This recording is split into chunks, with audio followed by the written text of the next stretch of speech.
The sky above Seoul burned with colors that no human had ever seen before. Captain Daeho Kim stood on the command deck of the Orbital Defense Station, watching Earth die below him. The Vorthax ships moved like insects across the planet, dropping weapons that turned cities into glass. He had been fighting for 3 days without sleep. His uniform was stained with blood that wasn't his own. "Captain, the Beijing station just went dark," someone said behind him. The voice was young and scared. Daeho didn't turn around. He kept watching the planet below. Every few seconds, another flash of light marked another city gone. "Another 1,000,000 people dead. How many stations do we have left?" Daeho asked. "3, sir. Just 3. 3 stations to defend an entire planet." Daeho closed his eyes for a moment. He thought about his wife and daughter. They had been in Tokyo when the Vorthax came. Tokyo was gone now, just a crater of melted stone and ash. The Vorthax were not like anything humanity had imagined when they first reached for the stars. They didn't want to talk. They didn't want Earth's resources. They just wanted to destroy. Every human colony in space had fallen in weeks. Mars was silent. The moon bases were ruins. Now Earth itself was next. "Sir, we have new contacts." The radar officer's voice cracked with panic. 50 ships just appeared. No, 100. No, I can't count them all. Daeho opened his eyes and looked at the screen. His heart sank. More Vorthax ships. This was it. The end of humanity. He reached for the communication button to give the evacuation order, even though there was nowhere to evacuate to. But then he stopped. The new ships were not moving like Vorthax ships. They were different. They moved with smooth, impossible grace. Their shapes were strange, almost like they weren't completely solid. They seemed to shift and shimmer as if they existed partially in another dimension. "Sir, the new ships are firing," the weapons officer shouted. "But not at us. They're firing at the Vorthax." Daeho watched in silence as the impossible happened. The mysterious ships unleashed weapons that made the Vorthax arsenal look like children's toys. Beams of pure white light cut through Vorthax battleships like they were made of paper. Space itself seemed to bend and twist around the alien weapons. Vorthax ships simply came apart, their atoms scattered into nothing. The battle lasted less than an hour. The Vorthax fleet, which had been destroying humanity for weeks, was completely destroyed. The survivors ran. They opened portals in space and fled, and the mysterious ships let them go. Then the strange fleet turned toward Earth and began a slow approach. "Are they going to attack us now?" someone whispered. Daeho didn't know. He waited. Everyone on the station waited. The entire human race held its breath. Then a message came. It was in perfect English, Chinese, Spanish, and a dozen other human languages all at once. The voice was calm and gentle. "People of Earth, do not be afraid. We are the Keltani. We have come to help you." 3 months passed. The world changed in ways that seemed like dreams. The Kelthani ships stayed in orbit, silent and watchful. They sent down shuttles carrying supplies, medicine, and technology. They helped rebuild the destroyed cities. They shared knowledge about faster engines, better energy sources, and cures for diseases that had killed millions. Dr. Hannah Beck worked day and night in her laboratory, studying the gifts the Kelthani brought. She was young for a chief scientist, only 35, but she was brilliant. Her dark eyes burned with curiosity as she examined devices that seemed to run on principles that human physics said were impossible. "This is incredible," she said to her assistant. "This single power cell could run an entire city for a year. And they just gave it to us like it was nothing." "Maybe they're just generous," her assistant suggested. Hannah frowned. Maybe, or maybe they want something. Ambassador Ji-won Park thought the same thing. She was a career diplomat, used to reading between the lines of carefully worded statements. The Kelthani were polite, helpful, and generous, but they never really answered questions about themselves. Where did they come from? Why did they help Earth? What did they want in return? She finally got her chance to ask when the Kelthani requested a formal meeting. The location was Geneva, in what used to be the United Nations building. The Kelthani representative arrived in a shuttle that made no sound and left no exhaust. The being that stepped out looked almost human. Almost, but not quite. Its skin had a faint shimmer like light moving underwater. Its eyes were too large and too bright, like pools of liquid starlight. It wore simple robes of white that seemed to glow softly. "I am called Velshara," the being said. Its voice was musical and sad at the same time. "I speak for the Kelthani people." Ji-won bowed slightly. Welcome to Earth, we owe you our lives. How can we ever repay you? Velshara was silent for a long moment. Then it said, "There is an ancient law among the civilized species of the galaxy. It is called the Talvaris Accord. When one civilization saves another from complete destruction, a debt is created. This debt must be honored." The room went very quiet. Jiwan felt her stomach tighten. "What kind of debt?" "Nothing you cannot afford," Velshara said quickly. "We do not ask for payment now.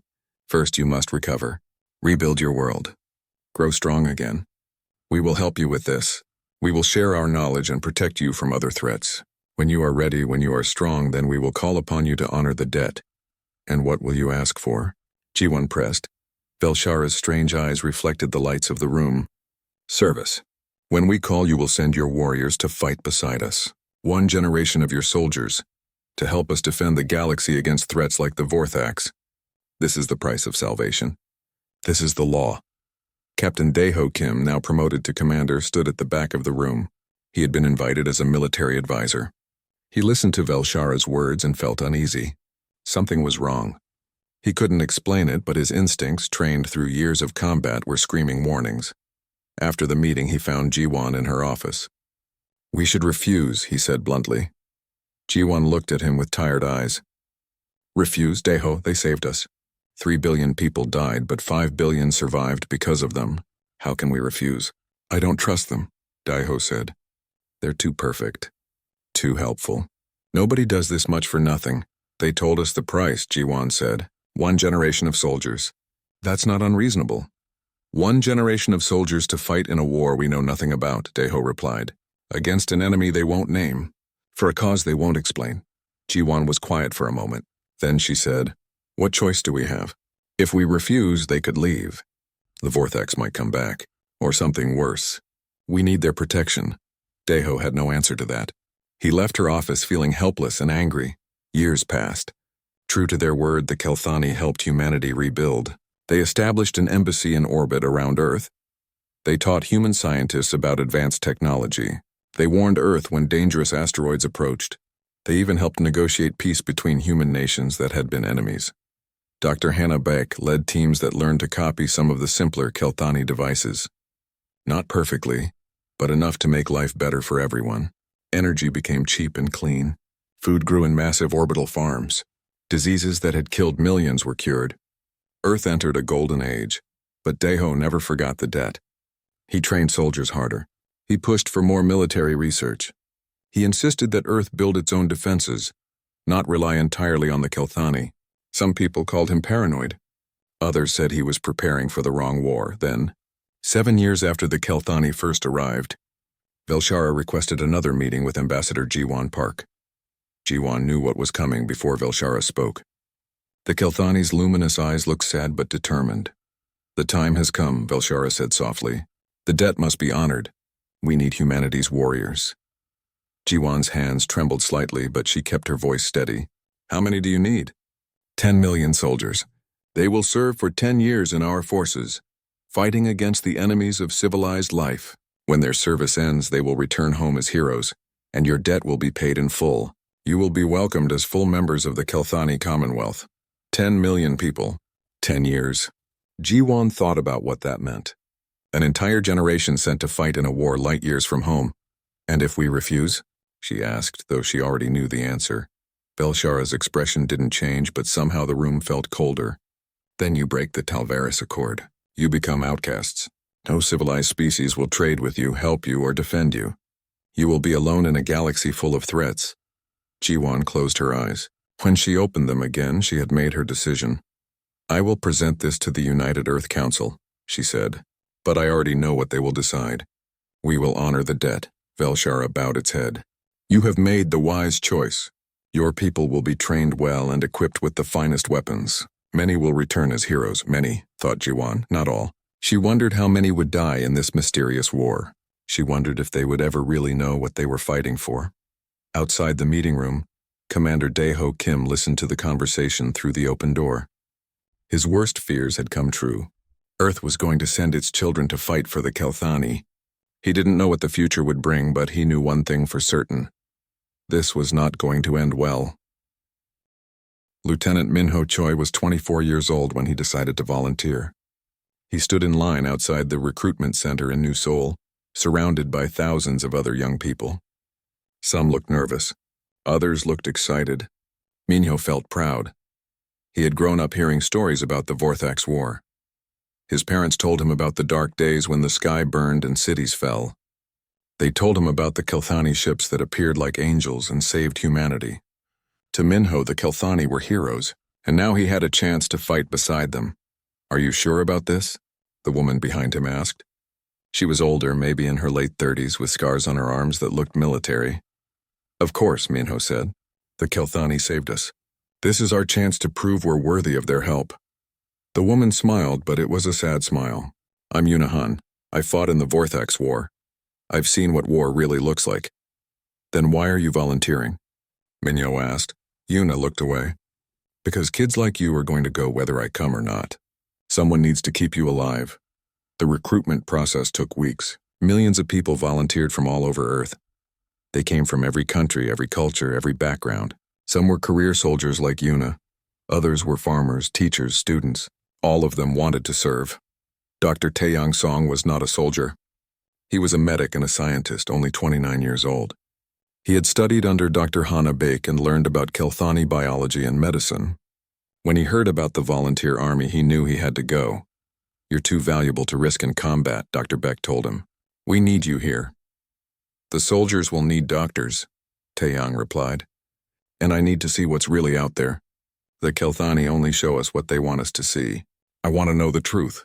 Baek studied her former student. "You think something is wrong, don't you?" Taeyang hesitated. "I think we should always ask questions, even about our friends." The transport ships arrived 3 months after the recruitment began. They were massive Kelthani vessels that could hold 100,000 people each. Minho stood on the launch platform with his unit, watching the ships descend through the clouds. They moved silently, their surfaces shifting with impossible colors. "Beautiful, aren't they?" someone said. Minho nodded. He felt like he was part of something important, something historic. Sergeant Yuna Han stood nearby, watching the same ships with different eyes. She had seen Kelthani ships before during the war. She remembered how easily they destroyed the Vorthax. She wondered what kind of enemy needed 10 million human soldiers when the Kelthani had weapons that could tear apart battleships like paper. The journey to the training facility took 2 weeks. The Kelthani ships moved through space using methods that human scientists didn't understand. They passed through gates that bent space itself, crossing distances that should have taken years. Inside the transport ship, the human soldiers got their first real look at other alien species. There were dozens of them, all client species of the Kelthani Commonwealth. Tall beings with crystal skin, small creatures that floated instead of walked. Things that looked like living shadows, but none of them talked much. They moved through the ship like ghosts, their eyes empty. When Minho tried to speak to one of them, a being that looked like a giant insect, it just stared at him with compound eyes full of something that looked like despair. "They look defeated," Yuna observed, "like they've already lost." The training facility orbited a star that Earth's astronomers had never catalogued. It was huge, a ring of metal and light that could house millions of beings. Human soldiers were separated into units and assigned to different sections. The training began immediately. The Kelthani instructors were not gentle. They pushed the humans harder than any human drill sergeant ever had. They trained them to use weapons that fired beams of energy. They taught them to fight in zero gravity, underwater, in toxic atmospheres.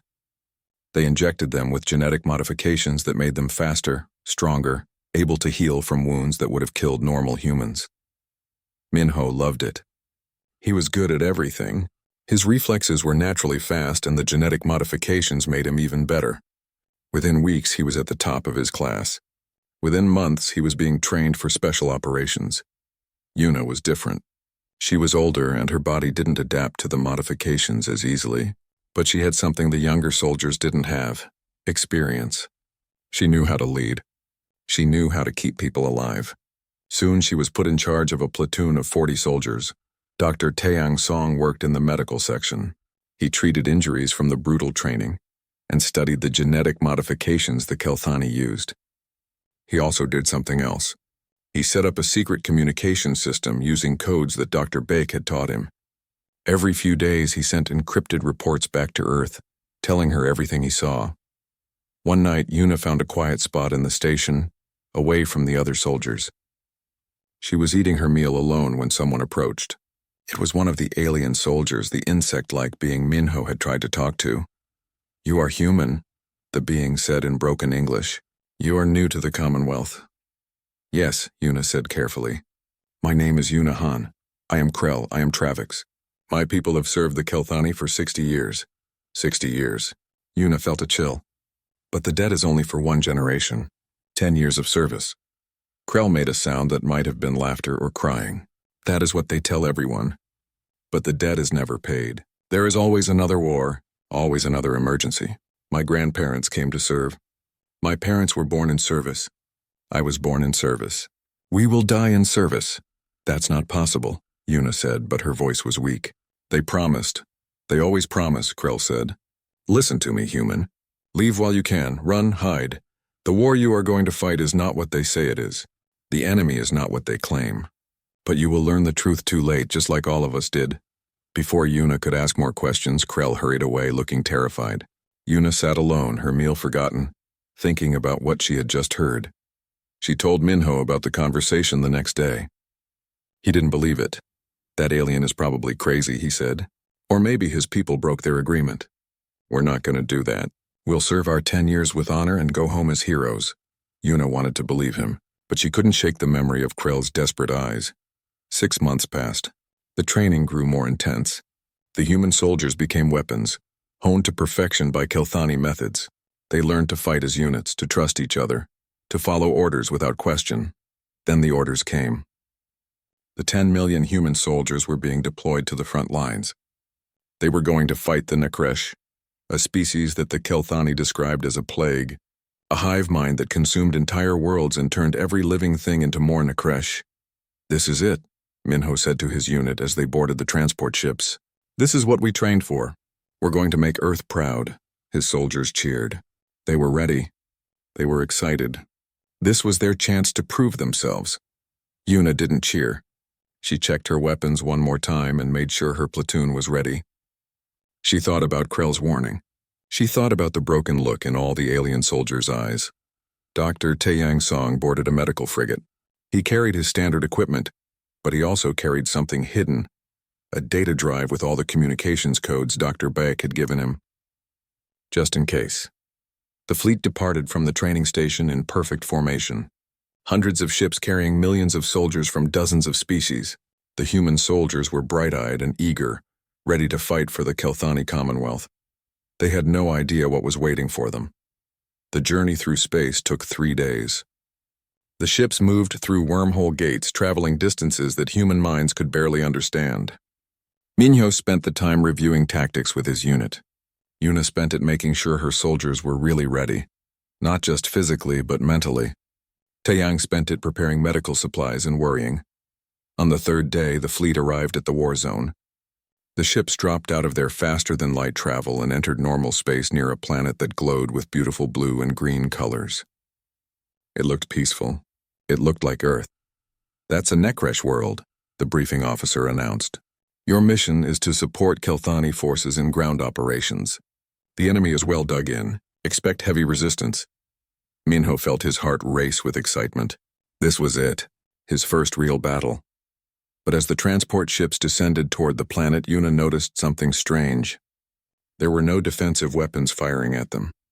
No ships rising to intercept. The planet below looked completely undefended. Where's the resistance? She asked her commanding officer. The officer looked uncomfortable. The Kelthani main fleet has already neutralized military targets. We're going in to secure population centers. Population centers. Yuna felt her stomach turn. She looked out the window at the planet below and saw cities. Normal cities with buildings and roads and lights. Not military bases. Not weapons factories. Cities where people lived. The transport ships landed in a clearing near one of the cities. The ramps opened. Minho led his unit out, weapons ready, expecting an ambush. What they found instead would change everything they believed about the war, about the Kelthani, and about the debt that humanity thought it was honor-bound to repay. The city ahead was not a fortress. Minho could see that immediately. It was just a city, with streets and homes and what looked like parks. But something was wrong. The buildings were damaged. Many had holes in their walls. Some were still burning. "Move forward," the Kelthani commander ordered over the radio. "Secure the population center. Eliminate any resistance." Minho led his unit through the streets. They moved carefully, weapons ready. But they saw no soldiers, no weapons. They saw people running. Families carrying children. Elderly beings helping each other walk. They were fleeing from the human soldiers. "These are civilians," one of Minho's soldiers said. "Where are the enemy troops?" Minho didn't have an answer. He watched as a group of Nekresh beings ran past, not attacking, just running. They looked terrified. One of them was carrying a small child, if that's what Nekresh children looked like. The child was crying. "Lieutenant, we have orders," his second-in-command said. "We're supposed to round them up." "Round them up for what?" Minho asked. But he was starting to understand. Sergeant Yuna Han and her platoon entered the city from a different direction. What she saw made her blood run cold. Kelthani soldiers were herding Nekresh civilians into large groups. Some of the Nekresh tried to resist. The Kelthani shot them where they stood. "Sergeant, what are our orders?" one of her soldiers asked. Yuna looked at the scene ahead. She thought about Krell's warning. She thought about the empty eyes of all the other alien soldiers. Now she understood. "We're not doing this," she said, "but the orders—" "I don't care about the orders," Yuna said. Her voice was hard. "We're not killing civilians. We're soldiers, not murderers."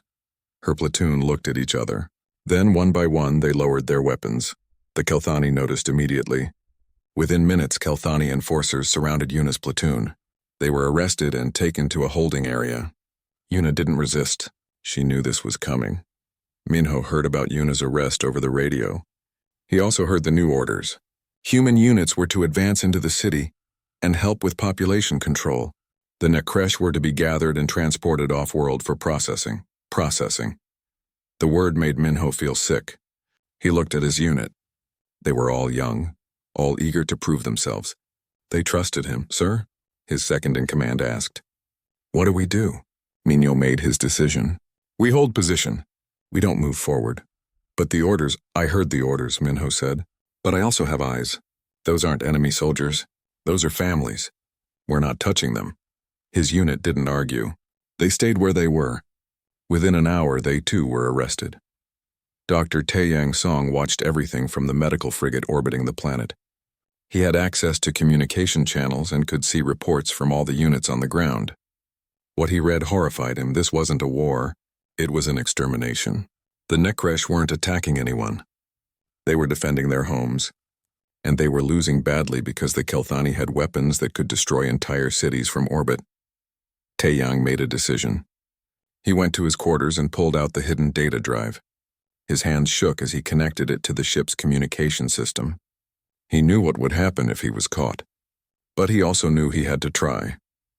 He began searching through the Kelthani database using access codes that Dr. Bayek had given him. They were meant for emergencies only.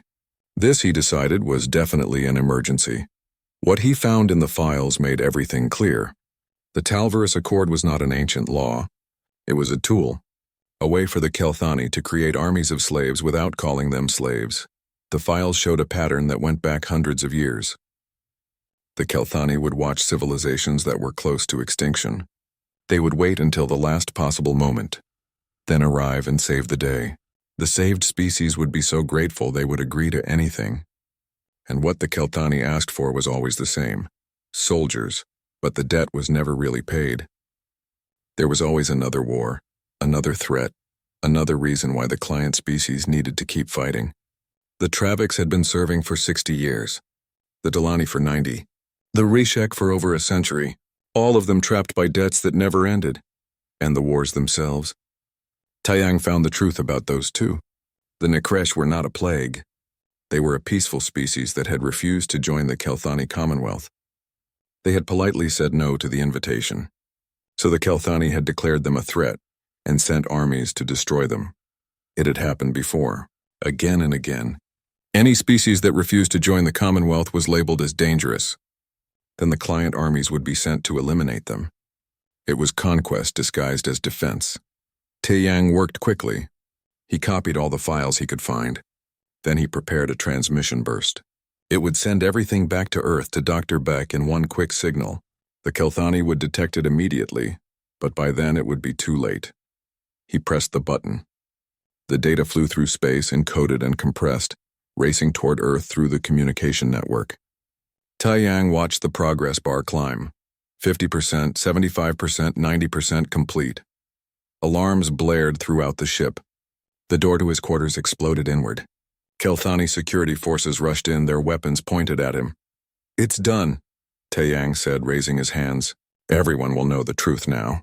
They hit him with something that made his whole body go numb. As he fell, he hoped the transmission had really made it through. He hoped Dr. Beck would know what to do with the information. On the ground, word of Taiyang's discovery spread like fire through the human forces. The transmission had been sent on open channels before the Kelthani could block it. Thousands of human soldiers read the files. They saw the proof of what they were really fighting for. Minho sat in his holding cell, reading the data on his personal device before the Kelthani could confiscate it. Each word felt like a punch to the stomach. He had been so proud to serve, so excited to fight for the Kelthani, and it had all been a lie. "We're slaves," he said to the other soldiers in the cell. "That's all we are. Slaves with fancy titles." Yuna read the same files in her cell. She wasn't surprised. She had suspected something like this from the beginning.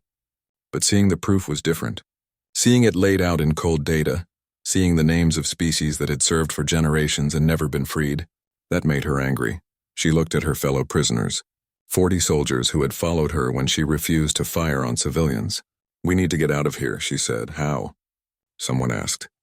"The Kelthani have weapons we can't even understand." "Maybe," Yuna said. "But we're not alone. Look at the data. How many other species are tired of serving? How many would join us if we stood up?" As if in answer to her question, the cell doors suddenly opened. Standing outside was Krell, the Travic soldier who had warned her during training. He held a Kelthani weapon in his clawed hands. "I told you to run," Krell said, "but you stayed. You fought back. That is more than my people ever did. Now we run together, yes?" Yuna grabbed a weapon from the guard station. "Yes, now we run together." Throughout the military station, other alien soldiers were making the same choice. They had waited for someone to stand up first. The humans had done it. Now dozens of species were joining the revolt. Minho and his unit were freed by a group of Dolani soldiers. The Dolani were tall and thin, with skin like silver metal. Their leader looked at Minho with eyes that glowed softly. "Your species is young," the Dolani said.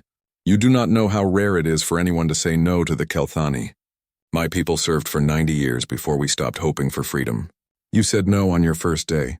That is brave. Brave or stupid," Minho said.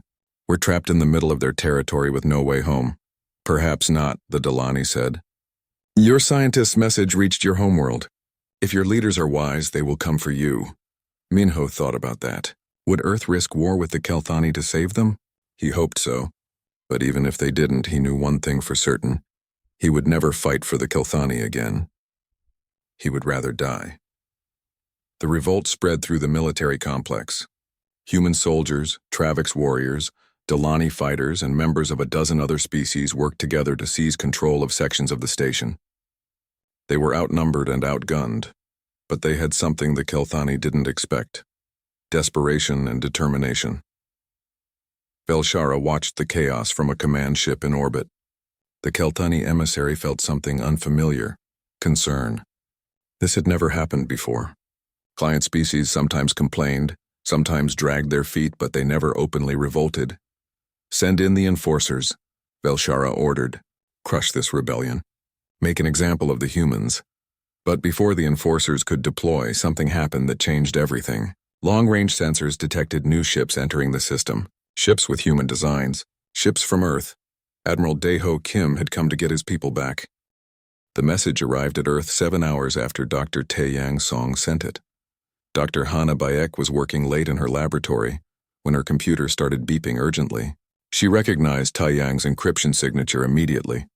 When she opened the files, her hands started shaking. She read about the Talvaris Accord. She read about the species that had served for generations. She read about what the Kelthani really did with their client armies. By the time she finished, tears were running down her face. She called Admiral Daeho Kim. It was 3 in the morning, but he answered on the first ring. I need you to come to my lab, she said. Right now. Bring the council members. All of them. 2 hours later, the United Earth Council convened in emergency session. They watched as Dr. Beck presented Taeyang's data. The room was silent except for the sound of her voice and the occasional gasp as council members realized what they were seeing. Ambassador Ji-won Park felt like she was going to be sick. She had pushed for accepting the Kelthani offer. She had convinced the council to send 10 million people into slavery. It was her fault.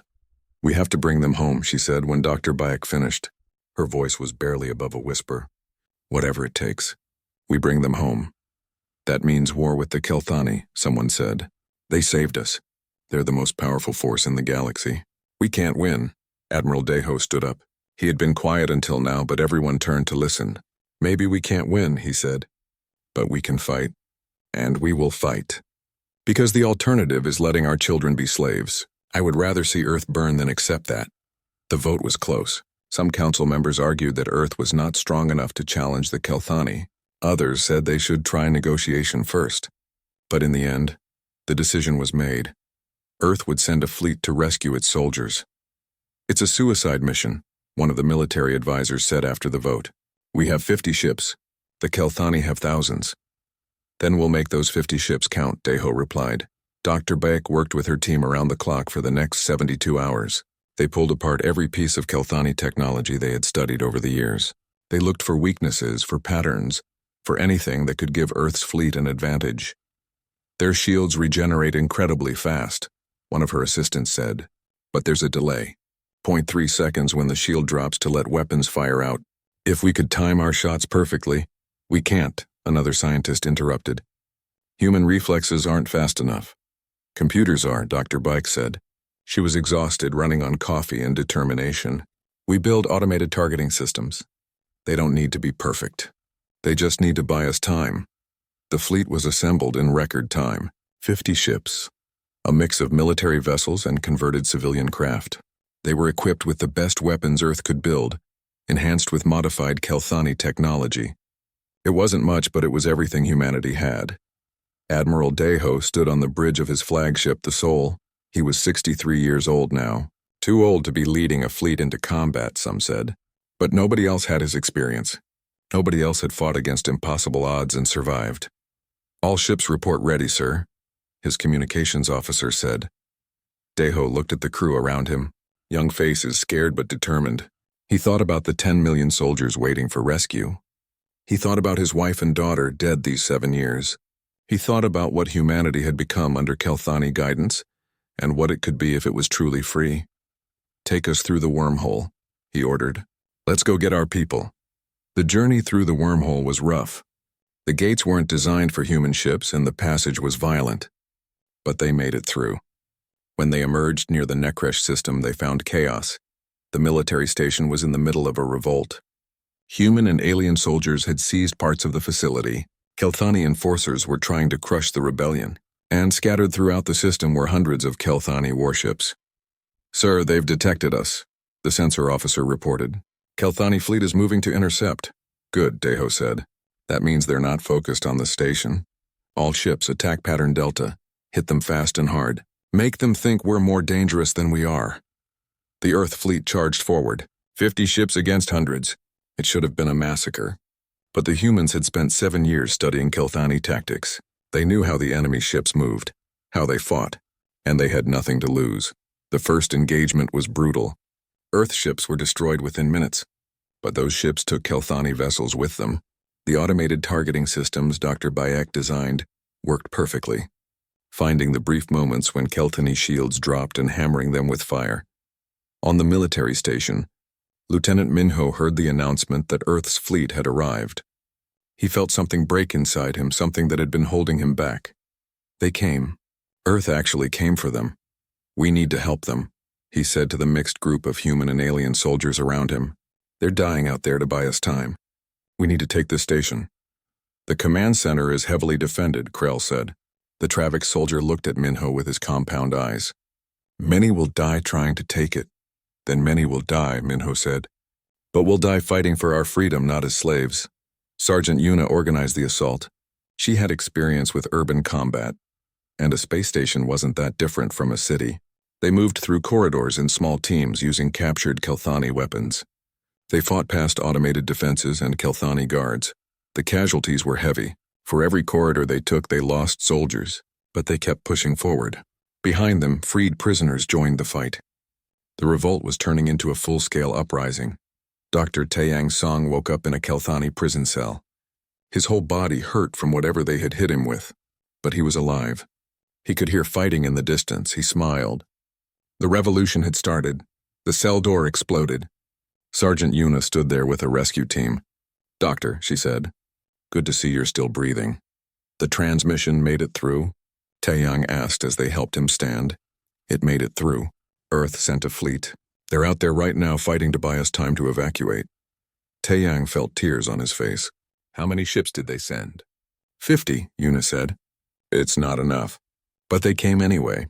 The assault on the command center was led by Lieutenant Minho and a mixed force of 300 soldiers from a dozen different species.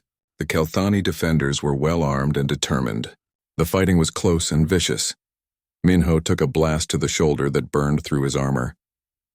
He kept fighting. Next to him, a Dolani warrior fell. Behind him, one of his own soldiers screamed as Kelthani fire cut them down. But they kept pushing forward. They reached the command center doors. The doors were massive, designed to withstand heavy weapons. But Krell had an idea. He placed shape charges at the weak points using knowledge from 60 years of force service. "Everyone back," Krell said. "This will be loud." The explosion tore the doors open. Minho led the charge through the smoke. The Kelthani inside fought desperately, but they were overwhelmed. Within minutes, the command center was taken, but Minho was badly hurt. He could feel his life draining away. He fell against a control panel, his blood staining the Kelthani technology. Yuna reached him as he was dying. "We have the station," she told him. "We can evacuate now," Minho smiled. "Good, tell Earth." "Tell them we said no. Tell them we chose freedom." He died with that smile on his face. The evacuation began immediately. Earth's remaining ships docked with the station, while the rest of the fleet held off the Kelthani forces. Millions of soldiers, human and alien alike, rushed aboard. Many didn't make it. Many stayed behind to hold the line so others could escape. Admiral Daeho's flagship was crippled.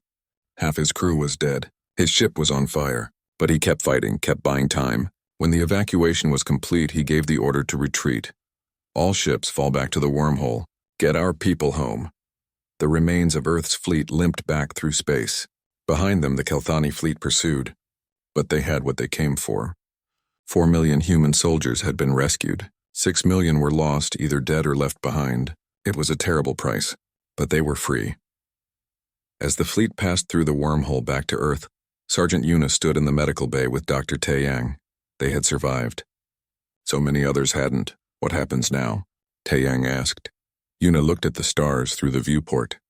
Now the Kelthani will come for Earth. They can't let us get away with this. We just declared war on the most powerful empire in the galaxy."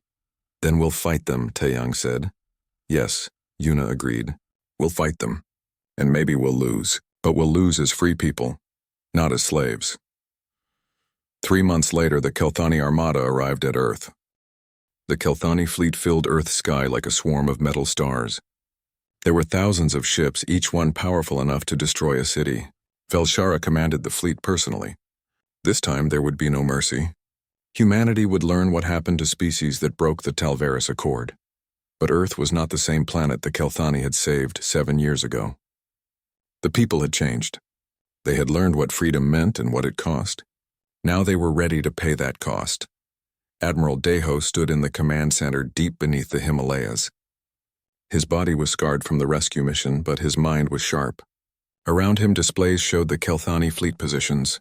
There were so many ships that the computer had trouble counting them all. "We can't win this," someone said.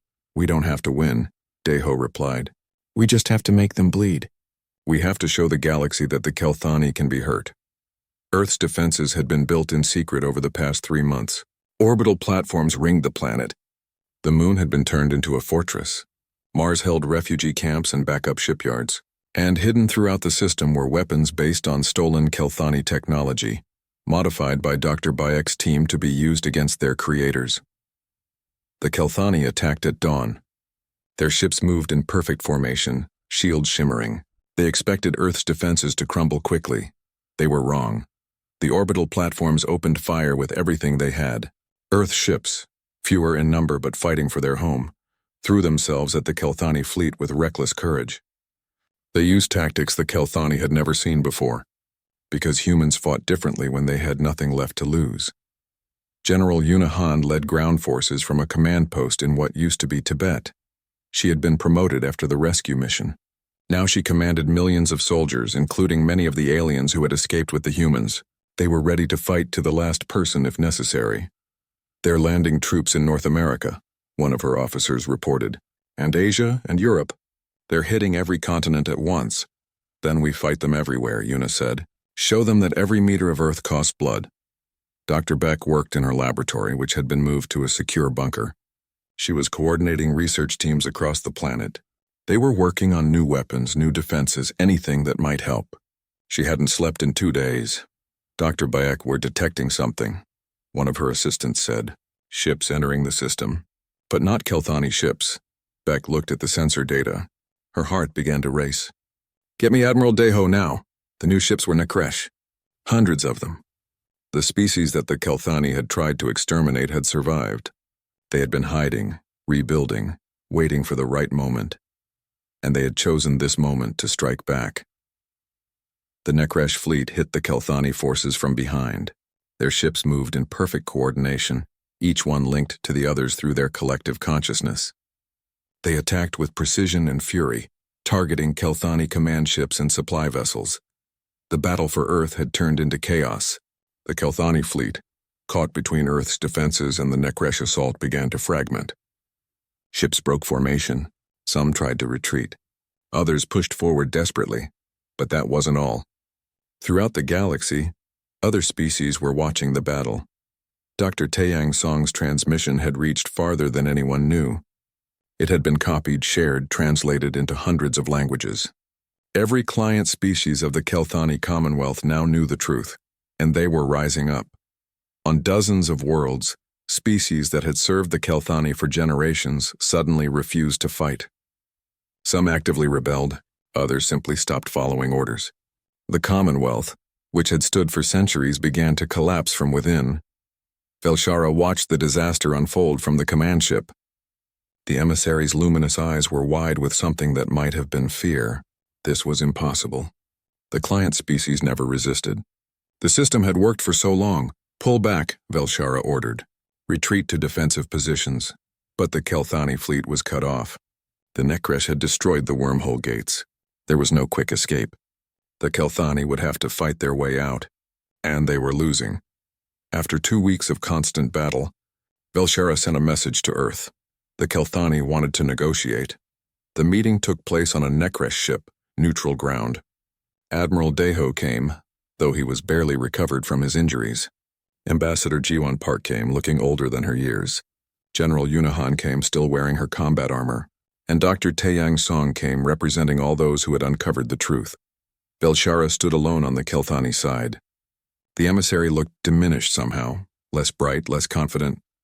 "We can end this war," Velshara said. "The Commonwealth can be reformed. Humanity can have a voice in how it is run. We can work together." "The way you worked with all the other species you enslaved?" Ambassador Park asked. Her voice was cold. "The way you worked with the Traviks for 60 years? The Dalani for 90? Those were mistakes," Velshara said. "Individual commanders who went too far. The true Kelthani people did not know." "Manda, stop," Admiral Deho said. "Just stop. We're not interested in your excuses. You saved us once. We paid that debt with the lives of 6 million soldiers. Now we're even." "But the accord is broken," Ambassador Park said. "We reject it. We reject your Commonwealth. We reject your authority. If you want peace with humanity, you will earn it through respect, not through debts and threats."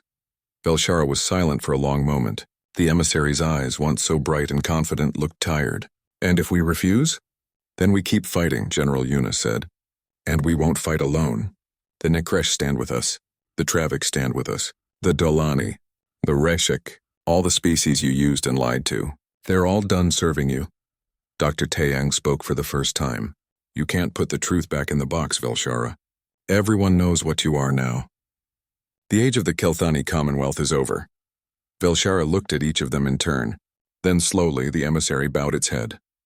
The fleet will withdraw from Earth space. We will not return. See that you don't, Deho said. The Kelthani fleet left Earth's system 2 days later. They were not destroyed, but they were broken. Their empire was collapsing. Their client species were free. The galaxy would never be the same. 5 years passed. Earth recovered from the war. The scars remained, but the planet was alive and free. And it was not alone.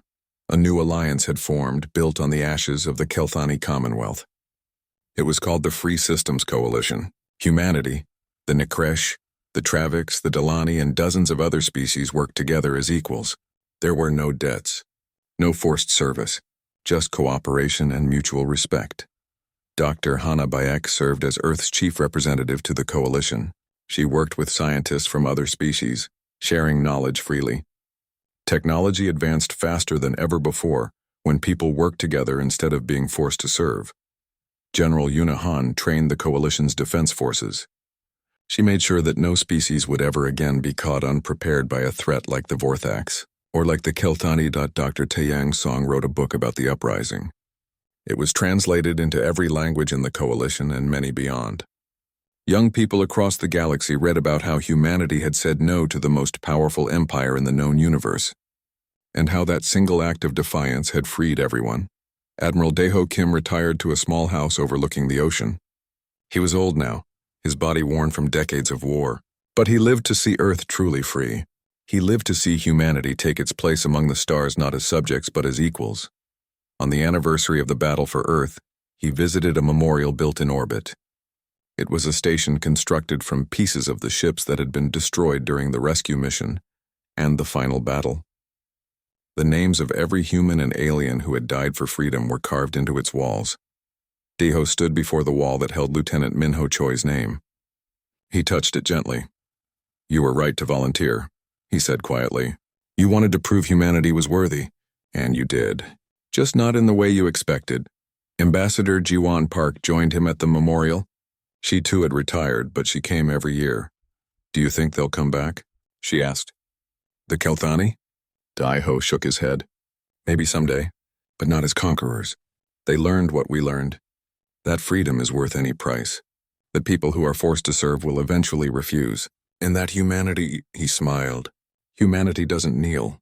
Not anymore." They stood together looking out at the stars. Earth was just one world among billions. But it was a free world, and it had shown the galaxy that even the smallest species could change destiny itself. The Kelthani had aided mankind once. They had saved humanity from extinction, and humanity had repaid that debt in full, with blood and sacrifice.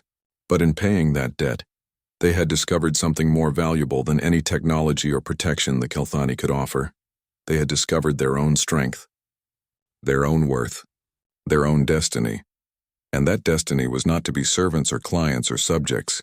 It was to be free. Humanity had repaid its debt to the Kelthani.